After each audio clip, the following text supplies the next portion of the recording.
ওই যে কি ভদ্রলোক নাম মনে হচ্ছে না, উনি না কে, এই ভোট দেব যাকে তাকে চিনলামই না, সে কে।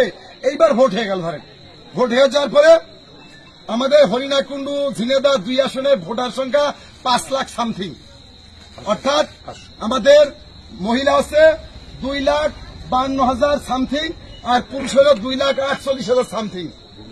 এই ধরেন 5 লাখ সামথিং ভোটার। এখন এর 4 লাখ যদি কাস্ট হয়, 4 লাখ যদি পোল হয়, ধরেন ধানের শীষ পাইল 3 লাখ বা 2.5 লাখ, জামাত ইসলাম পাইল 1.5 লাখ, তাহলে এমপি হবে কিনা?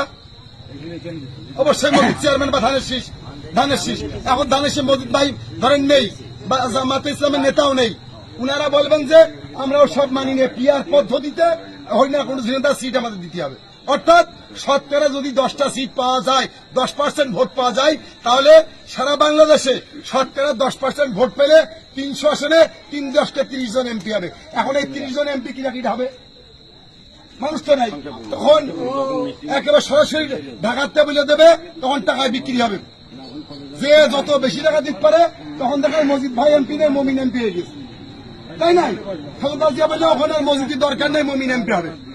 সে এরকম হবে না, কিন্তু এগুলো করবে। তখন জামাত ইসলাম বলবে ওই ঝিনেদার সিটটা আমরা চাই, আমরা তখন 10% ভোট পাইলাম, তখন হবে 20 হলে 1 গাড়ি 3 জন কেরামত।